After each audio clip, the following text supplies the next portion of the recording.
All right, well, let's get started. On behalf of Anna Zamataro and the team at the American Academy of Ophthalmology, welcome to Secrets of the Aisles. We are going to cover some critical interaction skills that I think every booth staffer needs to know and apply while working a trade show. My name is Jefferson Davis. You've probably seen me around the show. I think I've been working with AAO for about 18 years now. And, part of the commitment from AAO is not just to rent concrete and hope things work out for you, but to provide you with ongoing education as a way to help you get more value from your investment in the show. On the screen, you will see a sample of the exhibitor resource page. This is your 24/7, 365 knowledge portal. We've got live and replayable webinars on many topics up there. We've got downloadable tip sheets and tools that'll help you implement. And we've also got the last 4 years of standout exhibit photo reports, which is a great way to kind of see what's working at this show and how to improve your exhibit. You've probably visited there, but my big takeaway here would be to share this link with everybody on your exhibiting team and be sure to check back often, because we are continually updating the content on the exhibitor resource page. So my background is pretty simple. I've been in trade shows since 1985. I actually did my first trade show in San Francisco, the Western Restaurant Show. I've been an exhibitor for over 30 years. I've been a consultant and trainer since 1991 for 26 years. And I believe, to me, I never viewed a trade show as a place to just kind of show up, fly the company flag, hand out some tchotchkes, and go home. I was always in a position where I had to make a dollar do the work of 10. So I've developed some pretty good practices to help companies get more from shows. 2 action items from my slide here. If you would like to join my trade show turnaround blog, you'll see the URL on the screen. This is where I'm continually posting content on how to make trade shows more productive. And because you're an Academy exhibitor, if you want to talk about your exhibiting program with no cost, no obligation, give me a call or drop me an email. You'll see my number and my email address on the screen. So let's get started here. Trade shows. What are they really about? It's kind of interesting when I do my live workshops and seminars and I ask people, when you fill out the contract and you send in that check, what are you really buying? And too often I get answers like concrete and real estate and visibility. And those are certainly part of what you're buying, but what you got to really get, what trade shows are really about, the magic power of trade shows is trade shows are about face and next. Okay, so it's about putting your company identity, your products, and your people face to face, and interacting with attendees and securing actionable next steps for your company. And there's a lot of things that go into creating an effective exhibit, but only your staff, only your people can manage the face-to-face part of your program. So we're going to take a deep dive today on some best practices and what makes a great staffer and the things that a booth staffer needs to know and do to make sure that your company gets value from your time at the event. So the environment, let's talk about the trade show environment. And what's interesting about it is it's a difficult environment to be effective. And a lot of booth staffers have not only never been trained, but they haven't thought about how the environment is different and what they need to do differently to make sure that they're effective. So the first thing is the environment itself. It's a noisy, bustling, distracting place full of sensory overload. So it's a difficult environment to grab and hold attention in. Second is time. The average interaction in a booth is 3 to 7 minutes. So the question is, can you get something meaningful done in 3 to 7 minutes? And the answer is yes, if you have a plan. But it's also easy to squander that short window of opportunity that you have with visitors. So time is a barrier. And then you've got the fatigue factor, both of the attendee and the exhibitor. And, honestly, the later in the day and the later into the show, the more both become fatigued, and the more important it becomes as booth staffers that we find a way to keep our energy up so we can continually engage and do the things that we need to do. So we have the fatigue factor, number 3. Number 4, this is a big one. Please circle this one. Information overload. One of the biggest mistakes we see booth staffers make is getting too long and too deep with attendees. And, you got to put yourself in the mind of, in the shoes of the attendee and understand they might have been at 2 technical sessions, read 3 posters, stopped at 10 other booths, and there might be a crisis happening back at the practice. So their minds are really overloaded when they come into your booth. And so if you're going to be effective and put something in, a message about your company or your products, first you've got to create space, and you've got to make sure that you're putting in the right information. So we'll give you some techniques today to deal with that challenge. And number 5, high competitive presence. The competition's right across the aisle, right down the hall.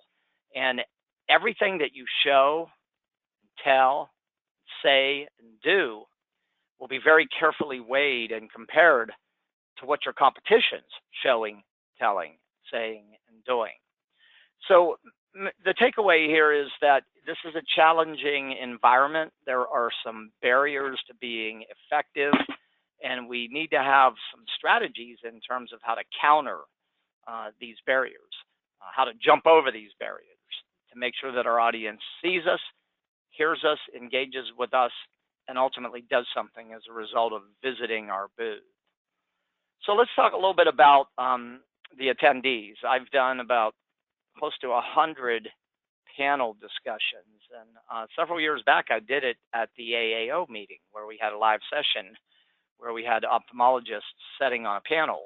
And, we're trying to figure out how do they look at trade shows, and what do they want, and what do they expect, and what do they need? Well, number 1 is they want booth staffers that are approachable. By approachable, they look and they act like they want to be here. They look like they're here to help the attendee. They're not over-aggressive or they're not passive, but they're approachable. Second is accessible and available. Attendees will not wait long in a booth. In fact, 80% of them won't wait much more than a minute to engage with the staffer. So you want to make sure that you have enough staff and that they're accessible to the attendees as they enter your booth. Number 3 is just, the polite and courteous and considerate. Just basic good people skills are really important here. Professionalism, number 4. These medical meetings are very top-notch meetings, and they make judgments about companies based on their interactions with individuals. So you want to make sure that you're adhering to the rules of exhibitorship, which I'll talk about in a moment, to put that professional foot forward. Number 5, helpful. These attendees are investing time and money to come to the meeting. They're taking time away from educational sessions to be in the exhibit hall, and they're looking for our exhibit staff to help them. They have questions, they have challenges, they have problems, right? And they're looking for us to help them. And they're going to judge your staff's effectiveness based on how helpful they were. Number 6, knowledgeable. You got to make sure that everybody in your booth knows the basics about your company, your products, your services, the applications, the key questions that attendees are likely to have, and that they're able to answer those questions in a concise, specific, and believable manner. Number 7, brevity. Time is the enemy. Again, the average interaction in the booth is only 3 to 7 minutes, so you've got to make sure that you're able to communicate your messaging in a concise manner and not giving too much information. Number 8 is they want to be heard. They want to be understood. They don't want to walk into a booth and just have people start talking at them. They want you to take a few moments and find out who they are and what they do and why they're at your booth. So they want to be heard and they want to be understood. Number 9, they want you to follow up with them. If they give you their badge to scan, you've got to follow up. And this is a big, big problem. We talked about this in our lead management webinars, the lack of follow-up from exhibitors. And the rule should be, if you're going to take a lead, you're going to follow it up. If you're not going to follow up the lead, don't take it. Look them in the eyes and say, hey, based on what you told me, I don't think we're a match here. But here's who I think you should talk to. All right, so these are some of the things that they really want and expect from our staff. So make sure your staff knows these 9 things. Now, what makes a great staffer, right? How do you know if you've got a really good booth staff or an individual staffer? I've identified about 10 specific attributes that really make a world-class booth staffer. And I would recommend that you take these 10 attributes and ask your booth staff to score themselves on these 10. And then maybe you, as the exhibit manager, if you observe them in action, maybe you score them, and somewhere between their score and your score will be the real score, so to speak. So number 1, positive attitude. Do they like working trade shows? Or do they look and act like they really don't want to be there? Half of the battle, staying toe-to-toe and talking to attendees the entire show, is just looking like you want to in a non-aggressive manner. So a positive attitude, as I like to say, they love to exhibit and it shows, right? We talked about professional and courteous, but number 3 is energetic. The ability to stand on your feet, not sit down in chairs and, behind tables and lean on counters, but be able to stand on your feet for the duration of the show. And also to be energetic and excited about your products, your services. I've had many panelists tell me that, I go into exhibitors' booth and, man, the staff doesn't seem very excited about what they're doing. And honestly, if they can't get excited about what they're doing, how do they expect me, the buyer, to get excited about what they're doing? So energetic. Number 4, outgoing personality. They've got to be able to walk up to a stranger and make a friend and greet them. Hi, my name's Jefferson, and you are? And, so they can't be too shy, to work in this environment. They've got to have a little bit of an outgoing personality. Number 5 is a big one. Write this phrase down. At a trade show, it's not what you tell, it's what you ask. So they've got to know what questions they should be asking, and they've got to take those first few moments and figure out who they're with and why they're at your booth and what they need to do with them.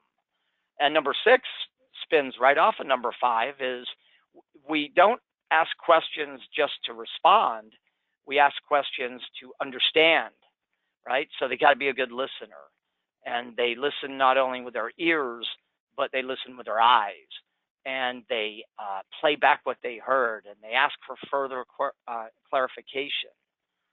They make sure they understand the visitor, their interests, their needs, their situations. Number 7 is they can't be a fear rejection. There are going to be times where your booth traffic, there's no one in your booth, and you're going to need to work the perimeter a little bit. And so they can't be afraid to use, I'm going to show you a technique on how to do that, but they can't be afraid and they can't fear, rejection. Number 8, knowledge, we talked about that. Number 9 is that ability to communicate your company messaging, your product messaging or service in a concise, in a persuasive, and in an interactive manner. Number 10, big one. They understand that the outcome of a good interaction is the visitor agreeing or committing to take some clear next step. So these are the 10 attributes.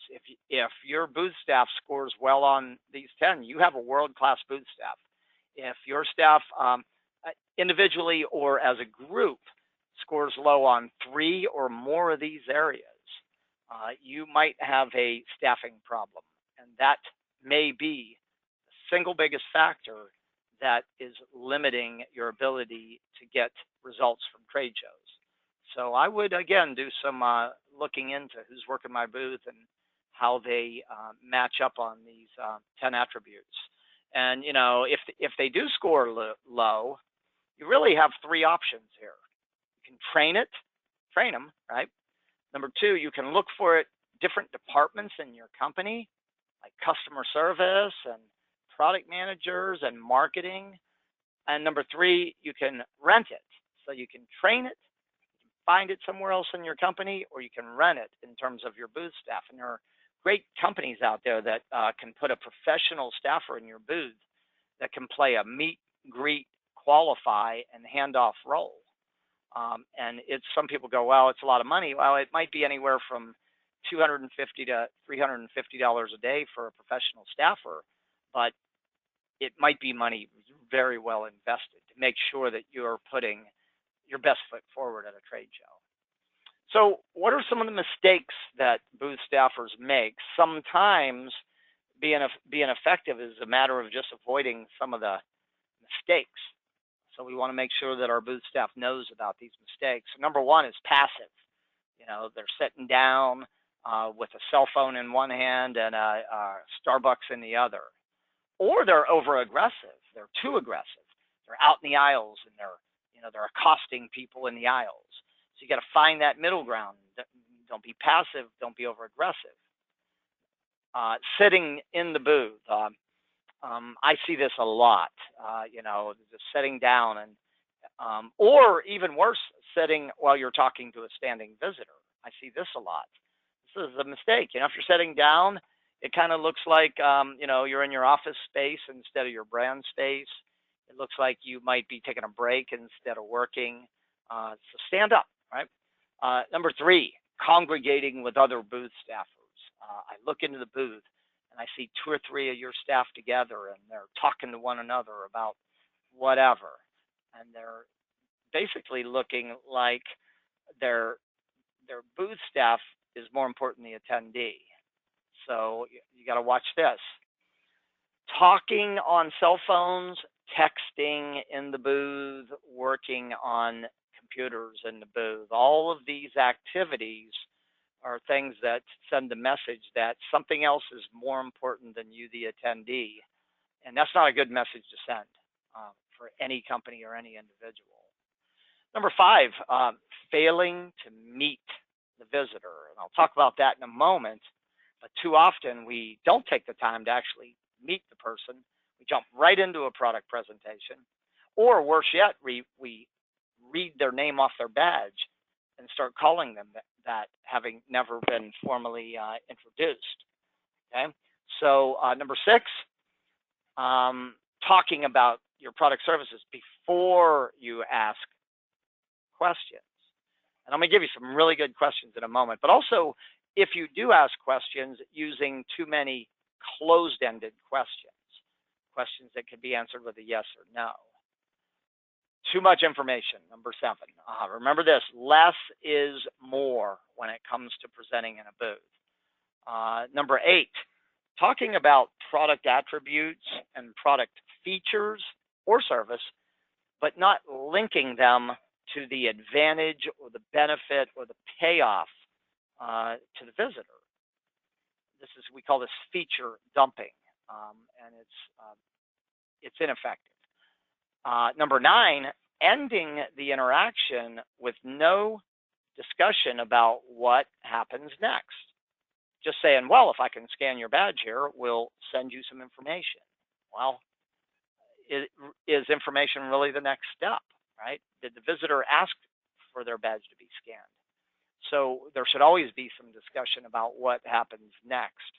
And number 10, not capturing more visitor information, just accepting whatever happens to be embedded into the badge. My philosophy is you may never have this chance again.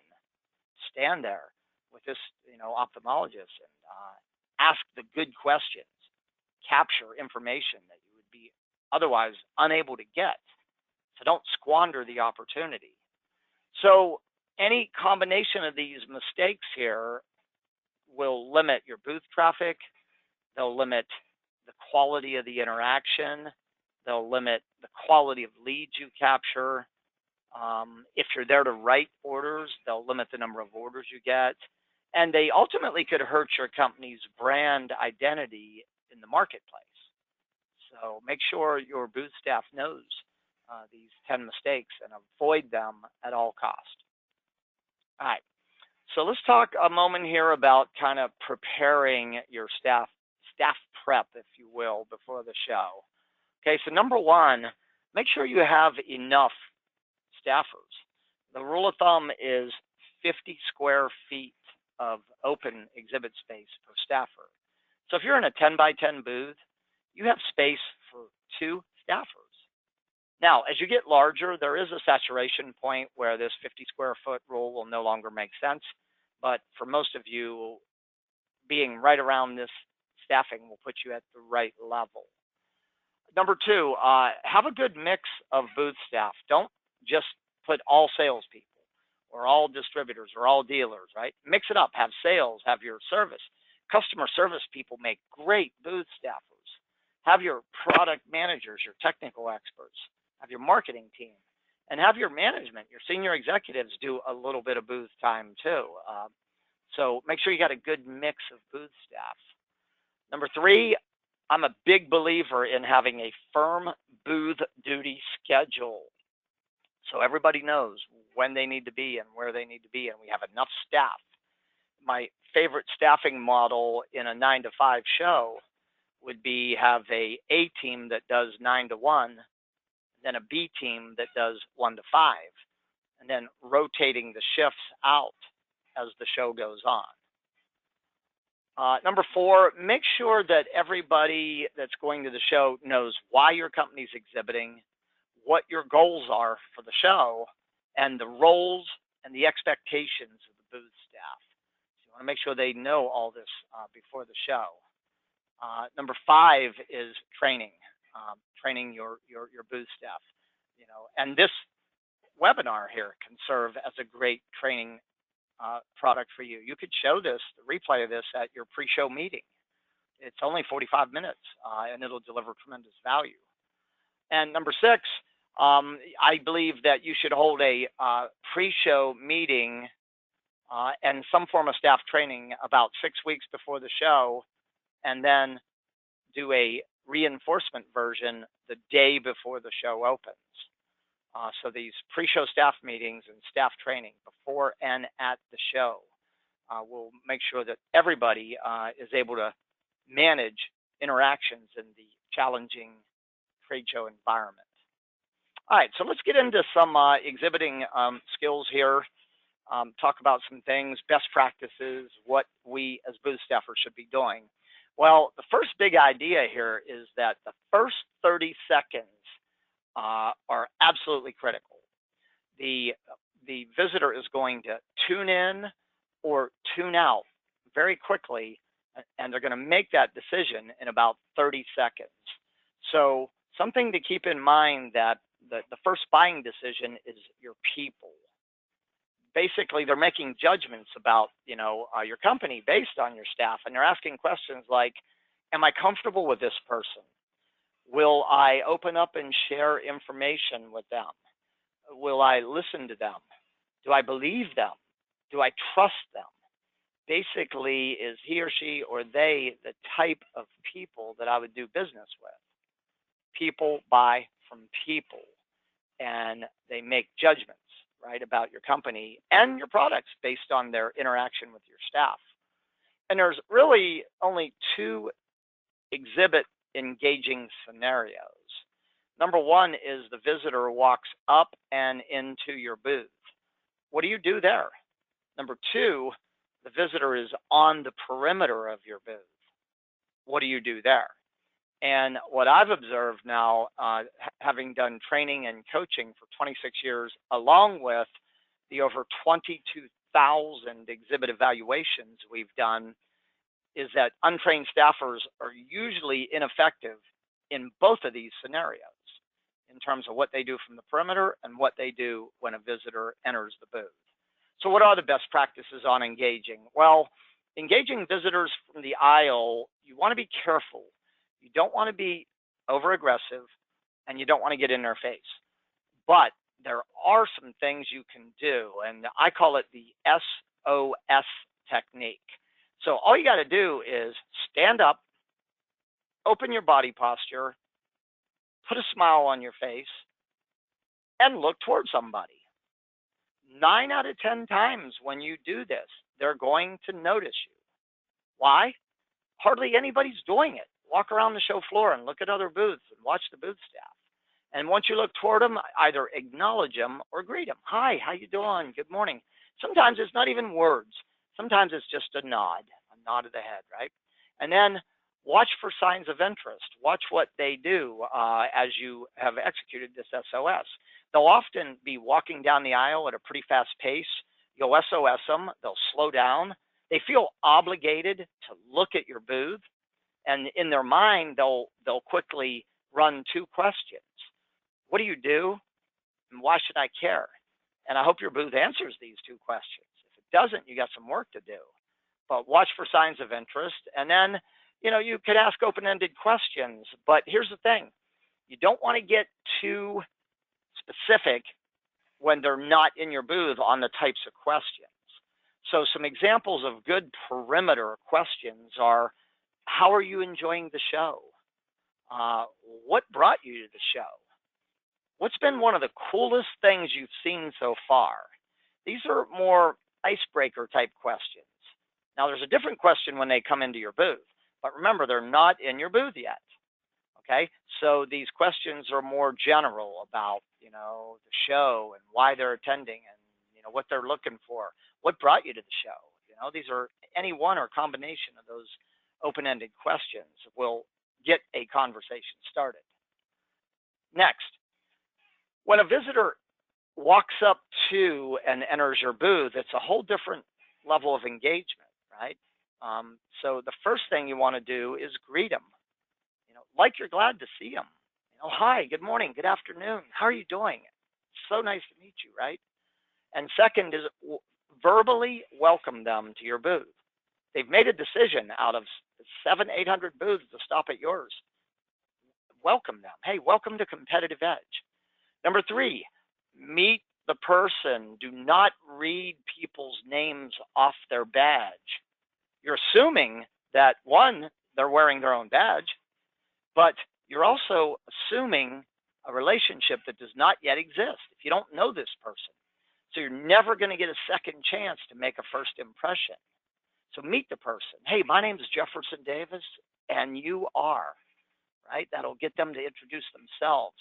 And that'll also set the protocol out as to how they want to be addressed. A lot of us assume because someone's a doctor that they want to be called, and we'll start calling them Dr. Smith, Dr. Smith, Dr. Smith. Well, when you meet the person, if you introduce, hey, my name is Jefferson Davis, and you are, and they go, Michael, right? It's okay to call them Michael, right? But if they go, I'm Dr. Smith, now you know exactly how to address them during the conversation. And number 4, the discovery question. So there's only 2 discovery questions when they enter your booth. If they haven't landed on something, they're not looking, they're at a video or a product display, the question is, what brings you by? If they are looking at something in your booth, they're looking at a sample or a video or a presentation, just ask them, hey, I noticed you were looking at our instruments. Tell me a little about your interest. Both of these questions, what brings you by? Tell me a little bit about your interest, are open-ended questions, and they get the visitor talking. So I would train your staff on SOS and this 4-step process. You'll get more done in the first 30 seconds of the interaction than the average booth staffer gets done the entire interaction. Now, from time to time, you're going to have people come in your booth and hang around that probably shouldn't be there as long as they are. And you're going to need to know, how do you politely professionally get out of conversations that are going nowhere. So the first way to do it is just thank them. Hey, you know what? I've really enjoyed speaking with you, and step back, create space. Second is business cards are a natural disengaging tool. So ask your booth staff to carry a business card on their person. And, you know, I've met the person and I go, hey, I've really enjoyed talking with you. I wanted to give you my card here if you ever have questions or know anybody who might need what we do here. That's a disengager. I like to find an exhibit near me that has something cool going on, and I'll direct people to that booth. I'll go, hey, have you seen this booth over here? Yeah, man, you should go check this out. It's awesome, right? Directing them to another booth. If they're going on and on and on and on, and I can't get them to stop talking, right? As soon as they take a breath, I'm going to ask, I wonder if you could do me a favor. I promise you, whatever track they were running on, when you ask, I wonder if you could do me a favor, you will derail their thought process. Say, I've really enjoyed talking with you, but I've got a meeting that I got to get ready for. So thanks so much for stopping by. And when I do training with teams, we develop a tag, a nonverbal gesture. Maybe it is the arms crossed with the right fist under the chin. And this is my way of telling my team that I can't get out of this conversation. I've thanked them. I've given them a business card. I've directed them. I've asked them for a favor. They're not going away. And so the person who sees the tag comes over and politely goes to the visitor and says, excuse me, sir, I am so sorry for interrupting. Jefferson, you've got an appointment. I think John's going to be here in about 2 minutes. Please forgive me for interrupting. And that'll get you out of it. Rarely will you have to go to number 5. So what have you learned so far, right? So now you know what makes a great booth staffer. You know what ophthalmologists are wanting and expecting from your staff.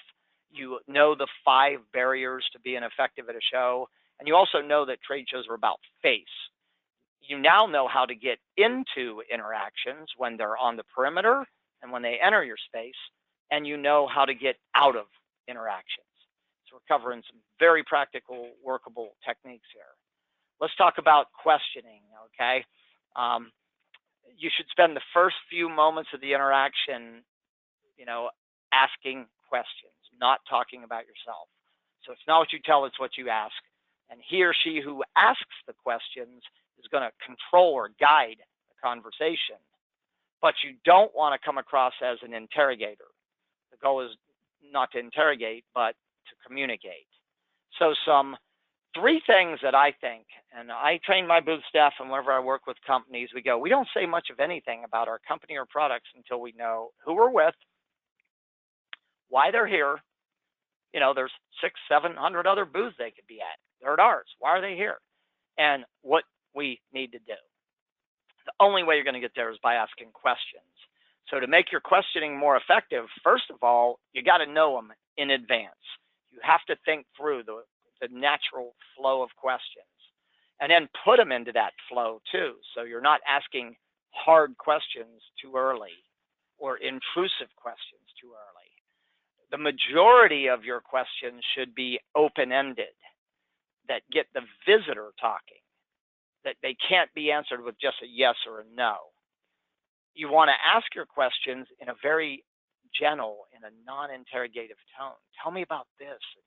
What are you doing in this area? And what are some of the challenges that you're experiencing with this or that? You don't want to sound like an interrogator, right? And number 5, if you find yourself shoulder to shoulder, face to face when asking questions, you're in the wrong position. You want to step off on a slight angle to the visitor, okay? So you're not in the power position when you're asking questions.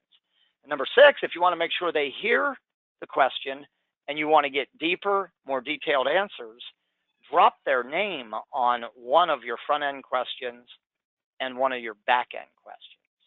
So front-end questions are situational questions. I'm trying to understand who I'm with, why they're here, and what I need to do. So if you're doing a lot of pre-marketing, you might want to, hey, how'd you hear about our exhibit? What brought you to our booth today? Tell me a little bit about your practice and what areas you specialize in. What do you do with the practice? What's your role or function? If they have a specific product interest, if you have several products in the booth, probe around what their interest is. Ask about what sort of challenges, what projects, what are they trying to improve, what's keeping them awake at night about their practice.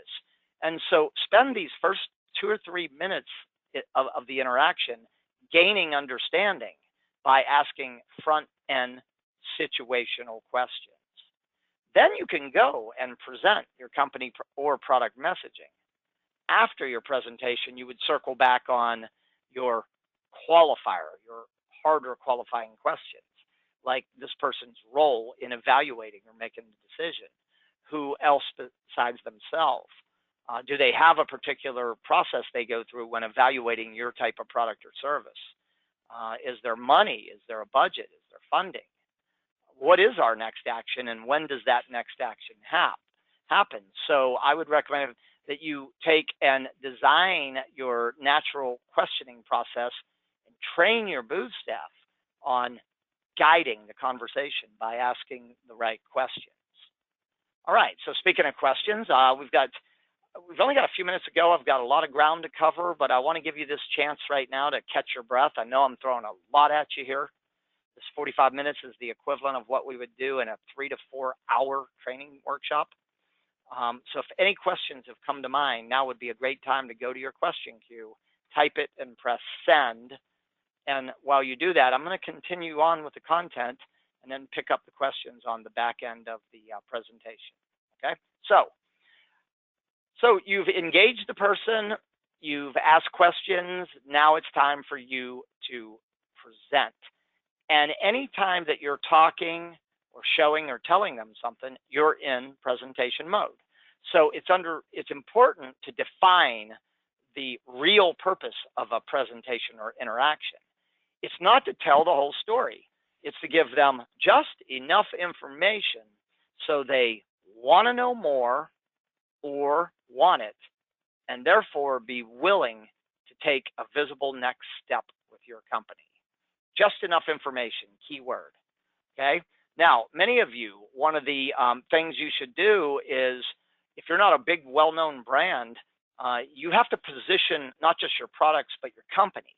So you would want to create a company story, a short version company story. And you would want to ask each visitor you interact with, hey, what do you know about, Competitive Edge? How are you familiar with our company? And then you would want to have 3 elements to your company story. What we do in customer-facing language, what we're known for, our reputation. If you talk to our customers, I think you're going to hear things like this, and what makes us different as a company. What we do, what we're known for, what makes us different. And I would recommend that you script out your company story and spoon feed it so all of your booth staff can deliver your company story consistently. Next, 3 presentation techniques.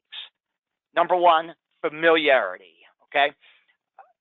You always want to try to figure out what do they already know so you don't waste time telling them what they already know. Easiest way to get there is say, when someone walks up and says, tell me about this, say, there's a lot I could tell you, but so I respect your time here. What do you know already? What do you know about it, right? They may not know anything, right? They may surprise you with how much they know. Number 2, evaluation criteria. This is my favorite because this will tell you exactly what to focus on with each individual visitor. Say, hey, when you consider or evaluate, medical equipment or devices or whatever it is, what are the 2 or 3 most important things you want to know? This will further qualify the visitor too. It'll also tell you exactly what to focus on in your presentation. Number 3, 60-second messages. The goal here is to be able to hit the information hot button in a concise, persuasive, and interactive manner. The best way to do that is to think about what needs or problems your customers face that your solutions address and ask need-based questions up front. And then when you're messaging in the booth, there's 4 parts to the message. There's the tie back to the need, there's the statement of a fact or a feature, there's the linkage to a benefit, an advantage, or a payoff, and there's a feedback question. Let me show you what this looks like in action. And while I'm doing this, you may want to follow me here and take your product service solutions and create some 60-second messages before you head off to the show. Okay, so let's say I met you in a booth and I found out that you're spending a lot of money on trade shows and you're not very happy with what you're getting in terms of results. So the need would be improving your exhibiting ROI, right? And I asked that question. So I would say, hey, you know, John, you told me earlier that you were really disappointed in the value you're getting from shows. The service that I think might be able to help you improve that is exhibit staff training. And one of the cool things about it, feature, is that your training participants will create a personalized visitor interaction model. That's a fact, it's a feature. Now what you got to do is tie that to a benefit, and the transition phrase is which means they will be able to better manage interactions to get higher quality leads. Now, a lot of people won't even link the feature and the benefit. Few will go all the way to the feedback question. How important do you feel lead quality is to your ability to achieve exhibiting ROI? That's what a 60-second message looks like.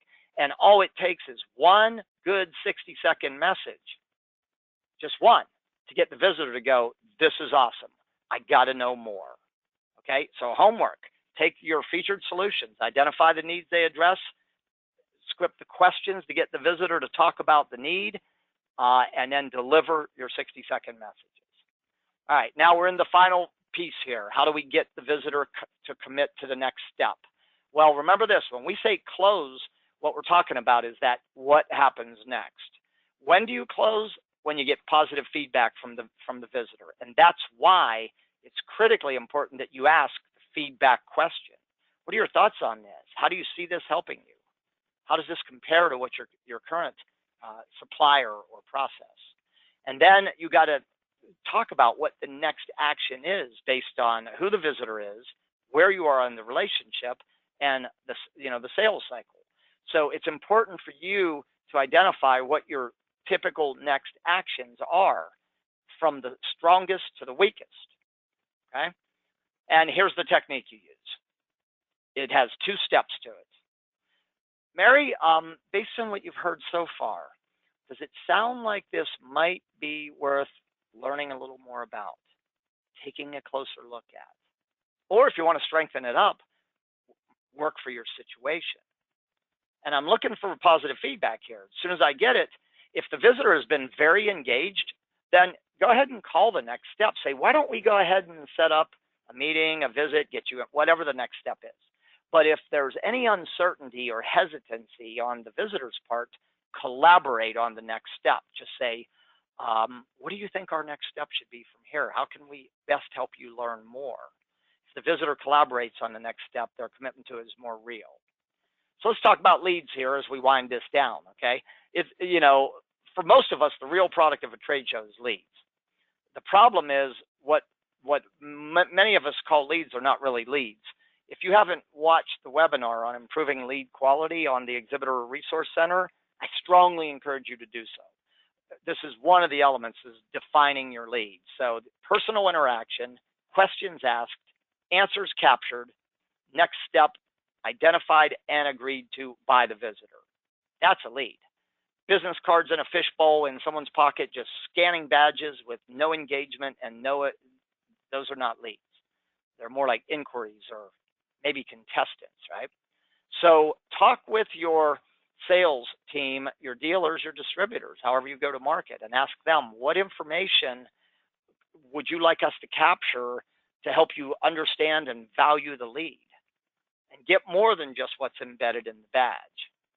Okay, so let's close this down. I'm running a few minutes over. I'm going to open the question queue here, but let me give you the high points of everything we've covered here today. Number one, trade shows are about face and next, and your booth staff will make or break your success at trade shows.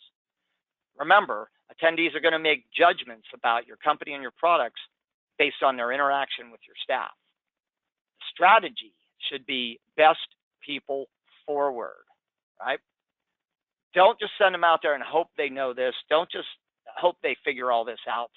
Uh, Prepare them for success and train them on the best practices on how to manage visitor interactions on the trade show floor. If you do these things, right, you will have a world-class booth staff. You'll get more interactions, better quality interactions, higher quality leads, and ultimately more sales and better return on investment. So with that, I'm going to open the question queue.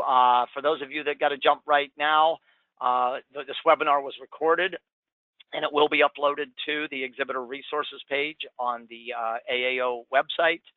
I'm available for questions at any time. And I would also encourage you to subscribe to my trade show turnaround blog, where I'll continually be posting the best practices. So let me take a look in the question queue and find out what we've got. The first question is, will we have access to these slides? You will be able to access them on the Resource Center by viewing the webinar replay. So yes. The next question is, what do you do? How do you handle a disgruntled customer? Great question. The first thing you'll want to do is, stay calm. Let them know that you absolutely are here to help them with their problem. Get them to describe what specifically the problem is. If they're really worked up and rambunctious about it, you may want to take it out of the booth. So, hey, can we go grab a quick cup of coffee here and see what I can do to help you with this? Usually when people are disgruntled, they just want to be heard. They just want to know that you care. They just want to know that you're going to do something about it. And so just ask, what caused the problem? And really the major question in satisfying a dissatisfied customer is just to ask, what would you like us to do about this? And don't be afraid to ask that. I think you'll be surprised when you ask, what would you like us to do about this? Is they're not going to ask for the moon, right? So just engage them. Let them know that their satisfaction is important to you. Ask questions to understand. If they're fully disgruntled, get them out of the booth so they're not within earshot and eyeshot of other visitors. Take notes and do what you say you're going to do. Okay. Next question in the queue. What do you do when you're talking with a doctor and another person interrupts to talk with them about their booth? Now, this is an interesting question. I'm having a hard time imagining this happening in your booth. You're standing in your booth talking to a doctor and some other exhibitor comes into your booth and interrupts. If that happens, by the way, that other exhibitor is breaking the show regulations. They're not supposed to enter another exhibitor's booth unless they're invited. Okay, so I would shut that down immediately. If I'm talking with someone, go, excuse me, I am so sorry. I'm talking with this gentleman right now. I know you may want to talk to him. Maybe you could pick this up after I'm done here. So just be polite, be professional. But if this is your booth and this is your space, and that visitor's in your space, that is your visitor, not theirs, right? And so just kind of say, hey, I am talking to them. I would appreciate if you let me finish, and then certainly you can talk to them, right? And if they get weird with you about it, contact the floor manager.